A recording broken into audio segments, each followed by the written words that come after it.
जी हाँ दोस्तों, मोदी के दो चहेतों के महिलाओं और इस्लाम पर घटिया और नफरती टिप्पणी से देश में बढ़ा तनाव। मोदी कंपनी चुप और पुलिस खामोश तमाशाई। बहुत स्वागत है आप सभी का। आप देख रहे हैं द राजनीति का विशेष सेगमेंट खबर और विश्लेषण। मैं हूं जब्बार खान। दोस्तों, तो क्या जानबूझ करके महिलाओं और इस्लाम पर अभद्र टिप्पणी करने की कोई मुहिम चलाई जा रही है? आखिर मोदी शाह के चहेते जब महिलाओं और इस्लाम पर अभद्र टिप्पणी कर रहे हैं तो फिर पुलिस खामोशी की चादर सन्नाटे के आहट में क्यों है? सरकार क्यों खामोश है? क्या अगर ऐसे ही विपक्षी पार्टियों के कोई नेता या अल्पसंख्यक विभाग का कोई शख्स सनातन या किसी दूसरी ऐसी स्थिति पर कोई टिप्पणी करता तो क्या ऐसे ही खामोशी होती? विस्तार से आपको बताते हैं दोस्तों, अंत तक बने रहिए। दोस्तों, मोदी और शाह के दो चहेते और खास ने एक बार फिर से महिलाओं के खिलाफ अभद्र फूहड़ टिप्पणी करते हुए मुसलमानों के खिलाफ संविधान विरोधी बात की। तो दूसरी तरफ खुद को हिंदू धर्म का ठेकेदार बताने वाले बड़े मंदिर के मुखिया ने जो कुछ कहा उसे देश में रोष गुस्सा चरम पर है।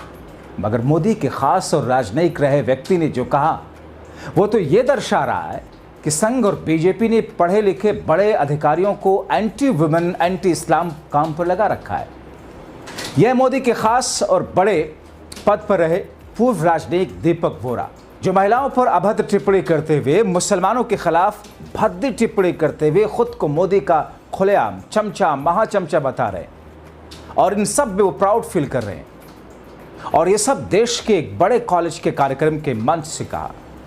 आपको इन महापुरुष का बयान बताता हूं, सुनवाता हूं और यह भी दिखाता हूं कि कैसे सरकार खामोशी की चादर ओढ़े है, कैसे पुलिस कार्रवाई के बजाय इसे नजरअंदाज करते हुए सोने का नाटक कर रही है। मगर दोस्तों, उससे पहले बात खुद को हिंदुओं का ठेकेदार बताने वाले व्यक्ति के बिगड़े बोल के बारे में बताएं और सुनवाते हैं। बार बार सांप्रदायिक उन्माद फैलाने वाले यति नरसिंहानंद, जो गाजियाबाद के डासना देवी मंदिर के प्रमुख हैं, उन्होंने सिर्फ एक बच्चा पैदा करने वाली महिलाओं को नागिन करार देते हुए 2-2 रुपए में बिकने वाली बताया। वो कहते हैं कि कल को मुसलमान जो आबादी बढ़ा रहे हैं उनकी चलने लगेगी, हमारी बहन बेटियों को डैश डैश डैश बना लेंगे। ये बयान सोशल मीडिया पर वायरल है, जिससे व्यापक आक्रोश फैला है। मगर हैरानगी इस बात की कि उत्तर प्रदेश की योगी सरकार की पुलिस खामोश है। बात बात पर हिंदू मुस्लिम उन्माद फैलाने वाले बीजेपी के नेता खामोश हैं, सनातन का ठेकेदार समझने वाले राजनीतिज्ञ खामोश हैं और पुलिस का कहना ही क्या, जैसे आका का आदेश हो। तो शायद आका का आदेश नहीं आया होगा। मैं तो कहता हूं कि वो महिला जो एक बेटे को जन्म देती है नागिन की तरह होती है। कैसी होती है? और तुम में से ज्यादातर ऐसी होगी, है ना? सबने यही कारनामा दिया होगा अंजाम। गीता पढ़ के देखिए। गीता ये कहती है कि दुनिया का सबसे बड़ा पाप अपने वंश का विनाश होना है। अगर बाबूजी हमारे वंश का विनाश हो गया तो हमारे जितने भी पूर्वज हैं वो सब स्वर्ग से धकेल दिए जाएंगे, क्योंकि ये माना जाता है कि किसी के भी वंश का विनाश तब होता है जब उसके सारे पुण्य समाप्त हो जाते हैं। और आप एक बेटा, फिर उसके एक बेटा, कोई ना लड़े कोई ना मरे तो अभी 5 या 6 पीढ़ी में वंश खत्म हो ही जाना है। कोई एक्सीडेंट, कोई बीमारी, दुनिया में बहुत सारे झगड़े बगड़े। वैसे तो अभी एक बहुत बड़ी समस्या मुसलमानों की भी है, जिनका केवल ये उद्देश्य है कि एक दिन आप सबको मार के आपके घरों पर कब्जा करेंगे। अब आप सोचिए कि ये खुद को हिंदू धर्म का ठेकेदार कहते हैं, देवी मंदिर के प्रमुख हैं, मगर भाषा ऐसी कि शर्म को भी शर्म आ जाए, मगर इन पर कोई कार्रवाई नहीं। और अब मोदी शाह के उस खास व्यक्ति के आपराधिक बोल के बारे में आपको बताते हैं, जिसे सरकार और पुलिस दोनों ही आंखें मूंदे हैं। लेडी श्री राम कॉलेज में पिछले आयोजित एक कार्यक्रम में मोदी के चहेते पूर्व राजनयिक ने बात कही, जिसे लेकर के कॉलेज की छात्राओं में आक्रोश है, छात्रों में आक्रोश है। पूर्व छात्राएं आश्चर्यचकित हैं, पूर्व राजनयिक दीपक बोरा के स्त्री विरोधी, जातिवादी और घोर सांप्रदायिक व्यक्तित्व के कारण उनमें क्रोध है। उसका ब्यौरा पढ़कर किसी का सर शर्म से झुक जाए। खुद को भारत के शीर्ष शिक्षा संस्थाओं में एक होने का दावा करने वाले श्री राम कॉलेज में कोई मंच पर आकर खुद को मोदी का चमचा महाचमचा कहे, मुसलमानों के खिलाफ भद्दी टिप्पणी करे, औरतों के लिए फूहड़ शब्दों का इस्तेमाल करे और कॉलेज के प्राचार्य साथ में ताली बजाएं और नाचें, इससे अधिक लज्जास्पद क्या हो सकता है। दोस्तों, इस कार्यक्रम के बाद में कॉलेज के भीतर से ही आलोचना, भत्सना, विरोध के स्वर उठने लगे। छात्राओं के निजी व्हाट्सएप समूहों में शौक जाहिर किया जा रहा है। पूर्व छात्राएं इसके खिलाफ बयान दे रहे हैं। वो कहते हैं कि ये संभव नहीं है, छात्राएं ऐसे गंदे और विशाल भाषण की तारीफ करें। लेकिन यह तथ्य है कि दीपक बोरा ने जब कहा कि मेरा नाम दीपक मोहम्मद हो तो मैं 4 शादियां कर सकता हूं और प्राचार्य उन 4 में एक हो सकती हैं।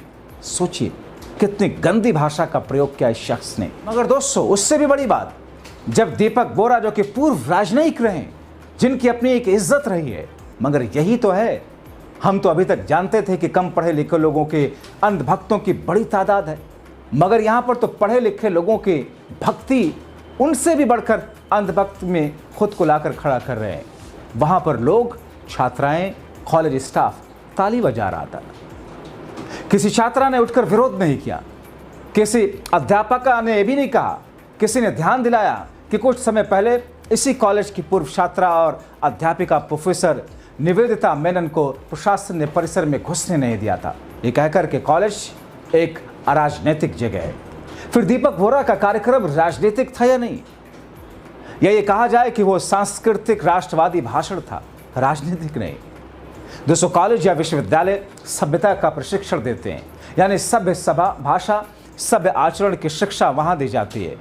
जो सड़क छाप भाषा है वो कक्षा में या किसी भी औपचारिक मंच पर किसी तरह स्वीकार हरगिज नहीं हो सकती।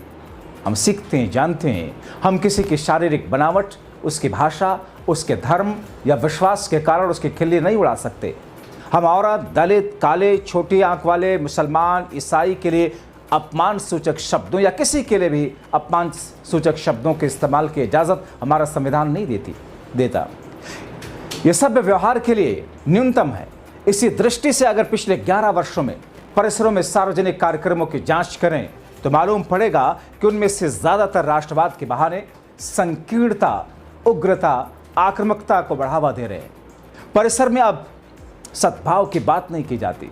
वहाँ वैसे चेहरे प्राय देखते हैं जिन्हें कायदे से सभ्य समाज से बहिष्कृत होना चाहिए। जबकि दोस्तों, परिसरों के प्रशासकों की जिम्मेदारी है कि वो उन्हें हर तरह के विद्यार्थी, अध्यापक और शेष कर्मचारियों के लिए सुरक्षित बनाएं। इसी वजह से उन्हें अपने लिए कुछ सीमाएं तय करनी पड़ती हैं। समाज के किसी भी तबके के खिलाफ हिंसा और घृणा के प्रचार की इजाज़त किसी भी तरीके से नहीं दी जा सकती। ऐसे व्यक्ति को भी आमंत्रित नहीं किया जा सकता जो देश, घृणा और हिंसा के प्रचारक के रूप में माना जाता हो।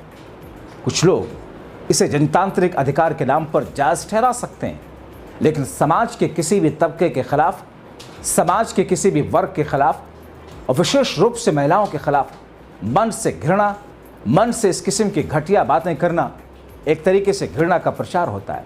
उसका कोई विरोध नहीं होता तो वहाँ मौजूद सब के सब लोग और भी जो खामोश हो जाते हैं, यानी कि सार्वजनिक स्थल से अदृश्य हो जाते हैं। ये जनतांत्रिक भागीदारी को संकुचित करता है, इसीलिए जनतंत्र विरोधी भी है।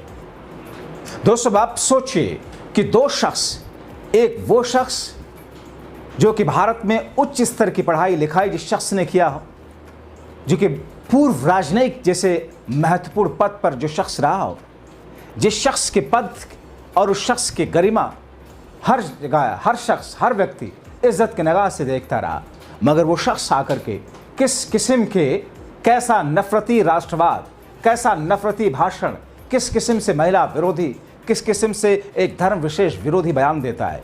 और दूसरी तरफ एक शख्स जो हिंदुओं का ठेकेदार खुद को बताता है, जो एक देवी मंदिर का प्रमुख भी है, वो जिस किस्म की बातें करता है, महिलाओं को नागिन बताता है और उसके आगे जो बातें वो कहता है दोस्तों, वो तो सार्वजनिक मंचों से कहना और सुनना भी एक तरीके से अपराध जैसा लगता है। मैं तो अंत में बस इतना ही कहूँगा कि लेडी श्री राम कॉलेज या मिरांडा हाउस के प्राचार्यों, या हमारे कुलपतियों को मालूम होना चाहिए कि जब वो घृणा और हिंसा के विचार को प्रसारित करते हैं तो अपने अध्यापकों और विद्यार्थियों के खिलाफ इस वजह से होने वाली हिंसा में भागीदारी बनते हैं और वो संभावित हत्यारों को भी प्रशिक्षित करते हैं। चुनाव उनका है, करना उनको क्या है, लेकिन अगर उन्होंने पहले से ही तय कर लिया है कि हमें एक विशेष विचारधारा की तरफ बढ़ना है, तो क्या भारतीय जनता पार्टी की यही विचारधारा है? सोचिए ज़रूर। अपनी बातें सभी शब्दों में कमेंट में ज़रूर लिखें। बहुत शुक्रिया।